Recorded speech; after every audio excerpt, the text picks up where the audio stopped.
Welcome, soul driven writers, to the Soul Writer Podcast.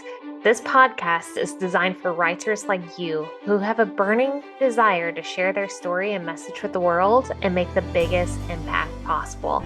I'm your host, Lauren Eckhardt, bestselling author, ghostwriter, book coach, and the CEO of Burning Soul Collective. Here at the Soul Writer Podcast, we believe in the power of vulnerability and authenticity. Our mission is to inspire and empower you to write from the depths of your soul by showcasing other authors who have done exactly that. Through their journeys, you'll discover what it takes to write a book that truly resonates with readers and learn how you can embrace your own unique voice to live the writer's life that you've always imagined. So, gather your favorite writing tools, cozy up in your favorite spot, and let's explore the world of soul-driven writing together. This is the Soul Writer Podcast, where your passion meets purpose and the world awaits the magic that only you can create. Welcome to the journey. In today's episode of the Soul Writer Podcast, I interview author, coach, consultant Linda Saran, who is the writer of 3 children's books. In My Dreams, I Do, I'm Not Gone, I'm the Star, and It's Me, the Man in the Moon. During this episode, we talk about the span of her children's book trilogy, which was over 25 years from the time the first one was written to the time that the last one was written, how she self-published before self-publishing was a thing. Yes, this was 25 years ago. The divine inspiration behind her books in relation to losing the people she loves, and hopping into creative writing when you're used to being a technical writer. Linda, thank you so much for joining us for this episode of the Soul Writer Podcast. I'm so excited to be able to share with the audience your story specifically because of the scope of time that it covers, first of all, but then also the meaning behind your individual books, which you have 3 children's books out. We can talk about that in more detail. But welcome, first of all, to the podcast. Thank you so much, Lauren, and Happy New Year. Happy New Year. Yes, beginning of 2023 when we're recording this. And before we hopped on live, we were just saying, beginning of a new year, new journey for us both. So it's going to be an exciting year to come. If you can, just start with talking to the audience about what your 3 children's books are about and how they're linked together in a series. As you said, it is over a long span of time. This year, it'll be a quarter of a century, which was hard for me to believe. And so that's a long time for things to hang around and ferment and do all those good things that we need for result. First and foremost, they were a passion project, and they're a tribute to my parents and to the legacy and lessons that they left with us. And they're also the celebration of life, of love and limitations and loss, and then finally legacy. So they all really do work together in concert. And they're just lovely opportunities for conversation starters for children and all the adults that love them, whoever they are. I love that. And let's start with the one that's been around for a quarter of a century, as you put it. Yeah, it's hard to believe. I don't feel that much older, but time rolls on. Yeah, so 25 years ago, this year, my mother passed from ALS in 1998. And a couple of weeks after that, on a Sunday in 45 minutes, I wrote In My Dreams, I Do, which is the first of the books in the trilogy set. And the following year, in 1999, I spent the entire year self-publishing it with a wonderful illustrator and a lot of help. She donated her services. She knew a couple who were a design team. They donated their services. And I sought and received a $10,000 grant from Rowan Polanco, which was the only pharmaceutical making an ALS drug at that time, 25 years ago. So we accomplished that. I had book signings with Barnes & Noble and readings and lots of coverage everywhere. It was really, when I look back on it, in an era where there was no technology, really, I'm still kind of amazed. I have no idea, really. I had 2 toddlers at the time and was working full-time, and I'm not quite sure how that happened. It was divine. It was divine providence and intervention, I think, that really enabled that all to come together. Yeah. So I think you're such a testament to that. And I just really want to stress that time frame again to people. I mean, you're talking 25 years ago, before the ease of self-publishing in which it is today, is hard enough to figure out, even with all of the resources and everything else. So not having any of that and trying to figure it all out 25 years ago. One of my favorite parts is when we were talking about it and I was like, how did you do it? And you're like, I don't remember. I really Yeah. don't remember. Like you said, I you're being guided. It's beautiful. Yeah, I'm glad I had no idea what I was entailed in at that time because they wouldn't be here, I don't think. Yeah, the most significant thing about that book is really the title. I spent a lot of time, of course, with my mother, and we were having a conversation one day, and I said, "Oh, what are your dreams? Do you dream?" And she said, "Oh, yes." And I said, "Well, what are your dreams like now?" And she said, "Oh, I'm whole and healthy in my dreams." And so that's where the title came from. And interestingly, because life just happens and you roll with it, I didn't remember that until I started working on all three of these books, and I was looking at her dedication and in my dreams. And then I looked at some notes, and I realized that that's where the title had come from. So it was like a gift from her all over again. Just a simple conversation, one little answer. And just how it What's the whole book? Yeah. That's the whole book is about. Yeah. But in my dreams, there are all the things I can't do because of the illness, the limitations. And then the whole book is about, but in my dreams. And then they can do all these things. And I still am now when I look back at it. I'm just so amazed she had that gift. Yeah. And also, that disease just rips everything, like neuron by neuron. When I look back, I realize it never took her spirit to her last breath, really. You feel her spirit in all of those pictures of the dreams and what she's doing and your choice of colors. Talk about that, why you chose the colors you did for that one. Yeah, well, first of all, my girls were 2.5 and 3.5 when I was working on that, when we were designing it. And so the illustrator came to our home. They were the models for all of those books. That's so sweet. And I just wanted bright, vibrant colors. I wanted happy, lively, vibrant colors. And the girls posed, and I posed with them. I was my mother's stand-in. And Eileen Revenant, the illustrator, did a phenomenal job, and she captured all of the liveliness of those personalities together because despite all of her limitations, my mother forged an incredible relationship with her daughters. So I have all those photos and, in other words, dancing in the rooms and all kinds of stuff. The yellow of the sunshine, I feel like the book is warm, and that was the intent. Yeah. And then every year after the publishing, I followed my girls all the way through, actually starting in preschool and kindergarten was the first time I read it. I started going into their classrooms once a year, and I would read the book to the children and then have a little conversation every year up until, I think, 5th grade was the last time I did it, believe it or not. 5th graders sat on the floor, and they were just wrapped into this book. Asked questions, and of course, they changed each year. I added things to discuss, sometimes about where we get ideas for not only our books, but our art, and how we share that with other people, and how there are things all around you to inspire you. And then later I talked about self-publishing, and I talked about writing, and how you need a team to get anything done. You can never do anything by yourself, so I talked about who was all involved in the book. And I'm thinking back now, because I guess we know the age range for these books is, up to 7 years, or as a dear friend of mine, one of the testimonials, the last 2 books, she's 97, I think. And she said, well, I think your target range is really up to 7 years old or 97 years old.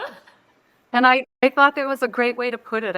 I worked with men on boards and things and at work, and, that they were reading the book across their desk at work in their suits, and I just completely teared up. So I think, they're children's books, but I wrote them really to not be only children's books because I'm a writer. Yeah. I wasn't just going to write a children's book. That's not something I would do. So. Yep. You have the layers added to each. Yeah. I mean, because the adults are reading them, and I wanted them to be just as rich for the adults as they were for the kids. I remember that because I had it in my hands for, I think, weeks before I officially shared it with my kids, because it felt so special to me in those moments, too. Oh. It is. It's just one of those books in that way. One thing I want to go back to, because I think it's so important, is in that moment when you said you wrote it in, 45 minutes for this one? Is that correct? Yeah, and I did not change one word in that book. That was just born. Can you just talk about what that was like feeling the inspiration in that way? And did you have an intention before then to write a book, or was it just like the moment it just came out? I'll be honest, I don't remember the specifics, but I do remember it was a Sunday afternoon, and I felt like I had some things. I felt like I needed to sit down and write all started within my dreams. And so it was the dialogue between what the person couldn't do and what they could do. So I was very clear on that. And I think I may have just sketched like about the reading. You can't read, you can't dance, you can't play or draw. And then I just went from there. And then I was just rhyming and it just kind of out. That's incredible. So typically may have thought about it a week or two before it started. I honestly don't remember. Yeah. But when I sat down, like I was just ready. But that's the way I write. I've never been one of those writers who bleeds over the keyboard. I was joking with my husband to get ready for this podcast. I was watering plants, walking around doing just about everything in the house, thinking about the podcast, but definitely not sitting in front of my screen. Yeah. So I write the same way. So my guess would be that it had been in the background for a while, and then I was ready. And I may have jotted those notes a week or two in advance. I don't really know. But then when I sat down, it was just... It was brewing and formulating and then ready to go. And you have mentioned a few times that I want to be able to clarify for people because we always end up working with, I feel like, two different groups. One being the group who they really they have this idea for a book, but they're really struggling with identifying themselves as an author, let alone a writer. Like all of those are just terms that they're rejecting in the initial stages. And then we have those who have known that they're always writers for whatever that's defined like in their life. They're like, okay, this is the next step is officially writing a book and being into being an author. Right. And you've said several times, I've always been a writer. So can you define what being a writer has been for you? Sure. I think it started out with writing little greeting cards and things for family when I was very young. And then I wrote a lot of poetry when I was young, like in grade school. And then the first real example I remember is I was 9 years old, so I would have been, fourth grade maybe? We had a newsletter. This was in the Chicago public school system. There was a school newsletter that was, I'm not kidding, I think it was like mimeograph back then. I don't even know if you know that word, but anyway. Because it had that purplish smell or whatever.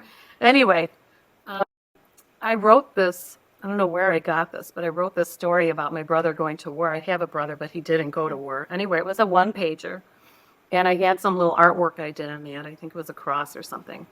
And I actually had this, not our school's principal, but the superintendent wrote about how lovely our newsletter is and did a whole paragraph on my thing. So that's the first public recognition, if you will. It's a big deal at that age, especially. Yes. In that way. Yeah, it's pretty young, I guess, looking back. And I have to say that I come from writers. So my father was a newsman and very accomplished in both broadcast and journalism. He was a reporter. And then I've just done a lot of feature writing, stringing. I've written for magazines, and then a lot of corporate work. So writing is my easy place. And I've done essays and journals and all kinds of writing, really.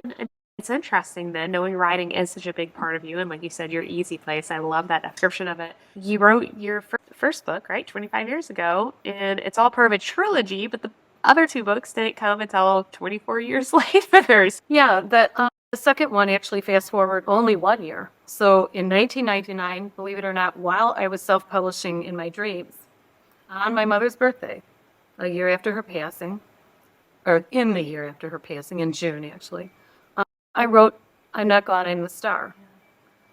And I wrote, I don't know, I guess 45 was the lucky number for me. I wrote that in 45 minutes, about, give or take. That I do remember reworking some. And then, of course, with having a real publisher now, which was thrilling to me to actually have a team and not have to do all of this myself now with these two books. We've done some tweaking at original manuscript. But I didn't have any interest or energy to turn around and then self-publish the second book. Okay. So I tucked that away in my drawer, and I think I pulled it out after I wrote the third book now. And you wrote the third book at what point in your life? Father passed in 2021 during the pandemic at the age of 97. So he was the right age for the books. And I wrote that book. So he passed in February, and I actually wrote that book in May. And that's in my, I'm sorry, it's Me, the Man, the Moon.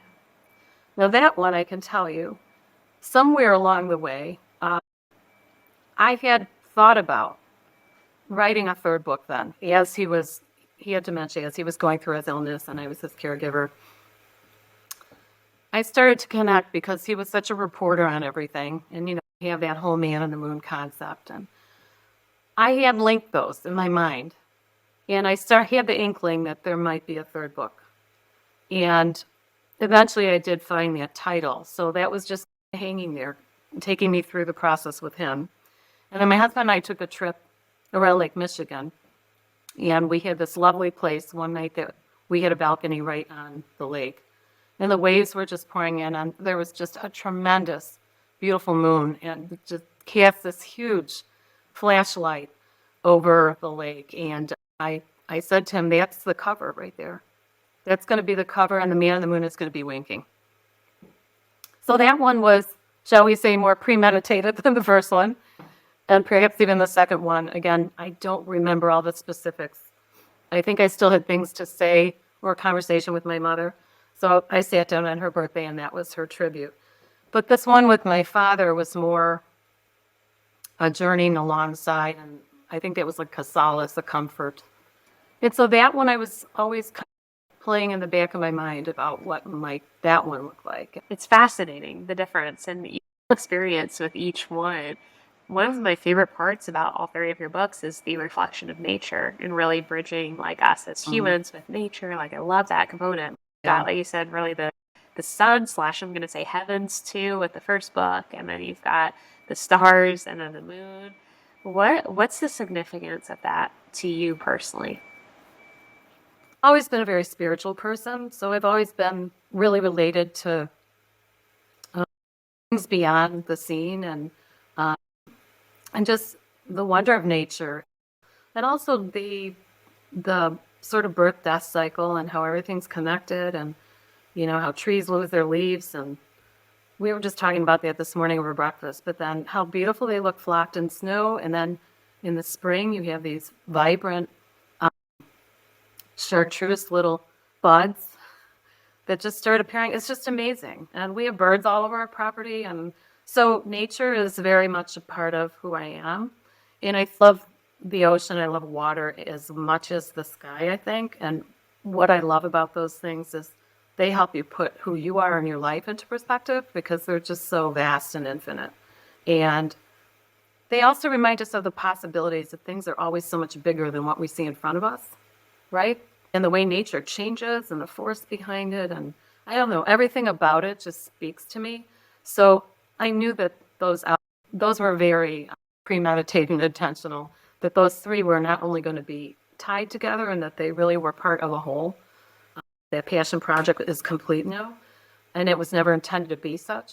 But when I started getting the inkling about It's Me, the Man on the Moon, then I knew I had a trilogy, and I knew that they were going to fit together. And I knew I had, as you said, sun and the sky and nature and dreams. And then I had constellations. By the way, my mother is a Cancer. That's why she's in there. Her constellation is one of the 5, I think, that are in the book. So there are lots of little fun things where I had fun myself. I love that little insight into that. Yeah, yeah. And so I asked her, "Are you still Cancer? Are you Venus?" So anyway, and then I knew that I wanted the moon in there because of the whole "It's me, the man," it's the man in the moon, and it just really snapped together. And so then I knew they all fit together. And I think the hardest thing is working with the illustrator and trying to get the colors balanced so the books also look like a trilogy, because the first one is very different from the second and third ones, but then I always saw them as a package. It was the most challenging technical part of the project, I would say. And to me, it's a hard choice with an illustrator, especially with words, a storyline that means so much to you and where you already have some sort of vision for it, to find someone that really lines up with your work, your message, your mission, with that perfect alignment. Yeah. Can you talk about your experience with that, from the first illustrator to the one that you're able to work with for the other two? And then any words of wisdom for people who are looking for an illustrator as well. Sure. Well, there's serendipity in that too, because I, of course, went directly to the first illustrator, who is now retired. She then, because I was a deer in the headlights, because I didn't think it was going to be hard finding an illustrator. And the first two just didn't fit at all. They were lovely. They had lovely work, but I knew that they didn't match what I needed to pull them all together.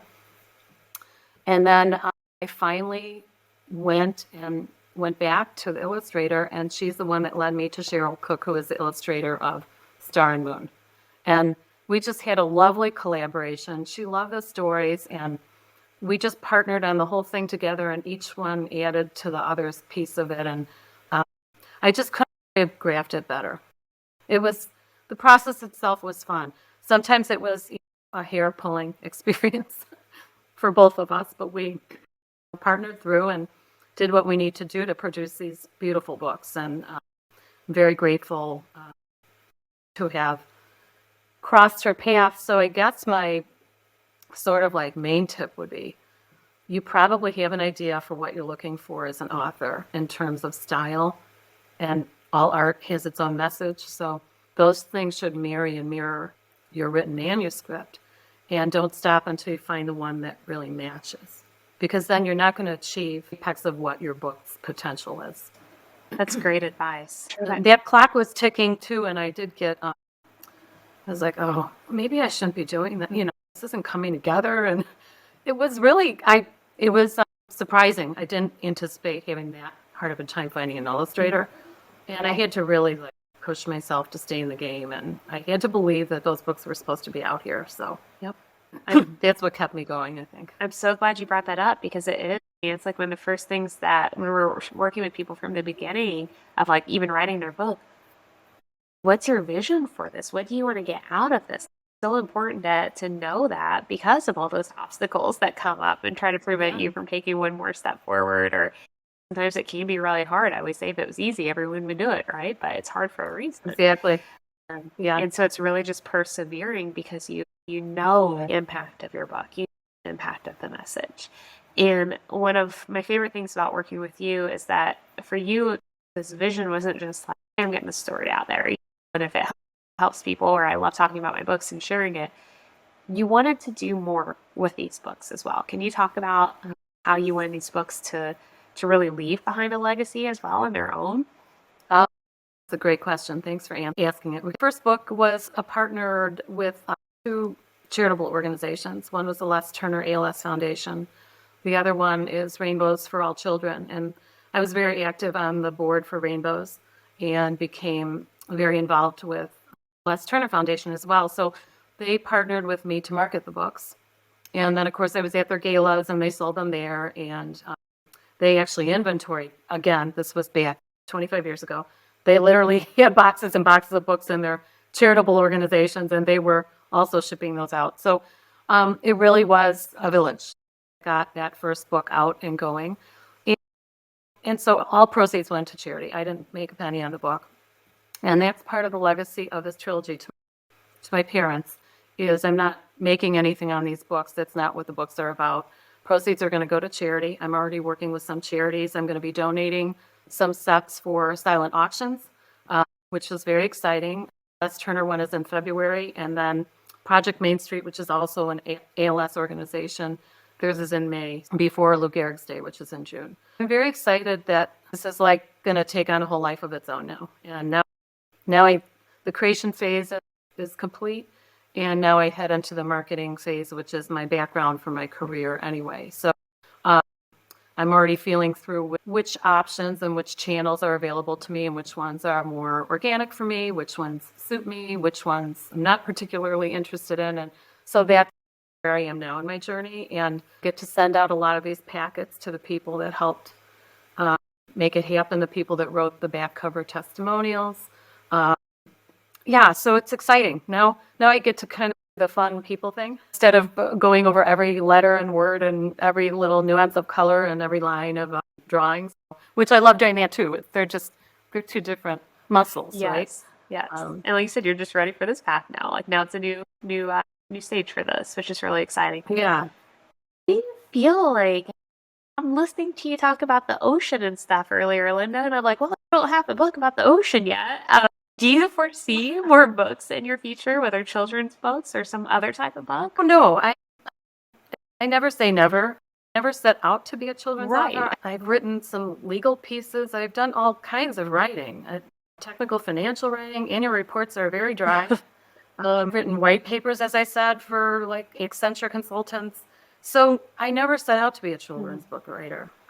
These are definitely meant to be. I'm so convicted about that. And I feel so excited about getting them out there. Yeah, there could be. Who knows what's going to inspire me around the corner?